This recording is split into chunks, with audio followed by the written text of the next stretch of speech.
viewers, welcome to my channel. আজি মই ইলিশ মাছৰ এটা ৰেচিপি লৈ আহিছো ভাপত দিয়া ইলিশ মাছ তাৰ কাৰণে মই 4 পিস ইলিশ মাছ লৈছো আৰু ভালদৰে মই ইলিশ মাছখিনি হালধি আৰু নিমখ সানি লম হাফ টিস্পুন মই হালধি পাউডাৰ দি লৈছো হাফ টিস্পুন মই নিমখ দি লৈছো তে ভালদৰে মই সানি পেলে মেৰিনেট কৰি থম অলপ সময়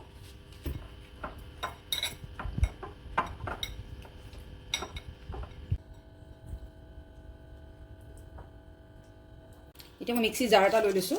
তাতে মই 2 টিস্পুন বগা খৰিয় লৈছো 2 টিস্পুন মই কোলা খৰিয় লৈছো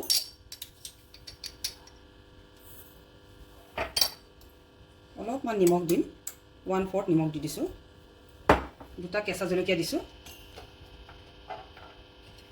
কেইফুটামান নহৰু দি পেলে মই ভালকে তো পেষ্ট বনাই লম অলপমান পানী দি পেলে ভালদৰে ফাইন পেষ্ট বনাই লম নিমখটো দিলে মানে খৰিহৰ তিতা ভাৱটো নাথাকে এতিয়া মোৰ ফাইন পেষ্ট হৈ গ'ল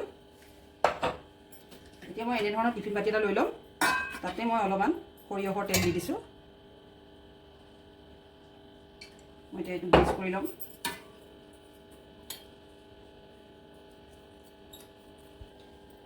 এতিয়া মই খৰিহৰ পেষ্টখিনি অলপ তলত দি লম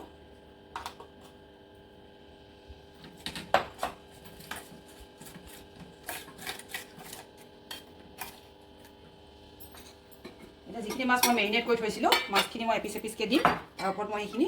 ফাইন পেষ্টখিনি অলপ অলপ লগাই লগাই গৈ থাকিম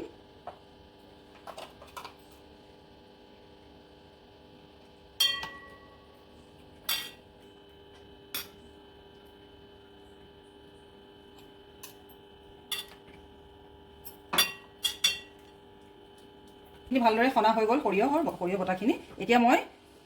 3 বা 4 টেবুল চামুচ মই সৰিয়হৰ তেল ইয়াতে দি দিম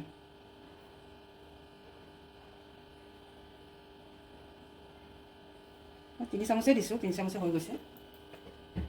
এতিয়া মই জলকীয়া গোটা গোটাকে জলকীয়া 3টা এনেকৈ দি দিম এতিয়া মই অলপমান পানী দি দিম ইয়াতে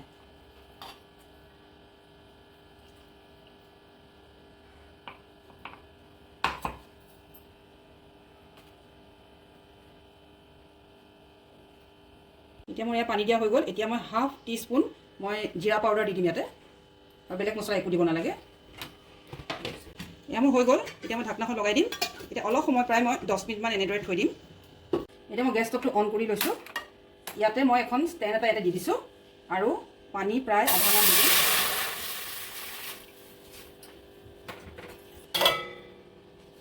এতিয়া মই টিফিনৰ বাটিটো ইয়াতে দি দিম প্ৰায় 20-25 মিনিট মান মই এনেদৰে ৰাখি দিম ঢাকনাখন লগাই দিম এতিয়া এয়া মোৰ হৈ গ'ল মই গেছ ষ্টভটো অফ কৰি দিছো এতিয়া 25 মিনিট লাগি সম্পূৰ্ণ হওঁতে এতিয়া মই চাই লওঁ কেনেকুৱা হ'ল হৈ গ'ল মই বাউল এটাতে উলিয়াই লৈছো আপোনালোকে ট্ৰাই কৰিব ভাল পালে লাইক কমেন্ট শ্বেয়াৰ কৰিব সাবস্ক্ৰাইব কৰিব থ্যাংক ইউ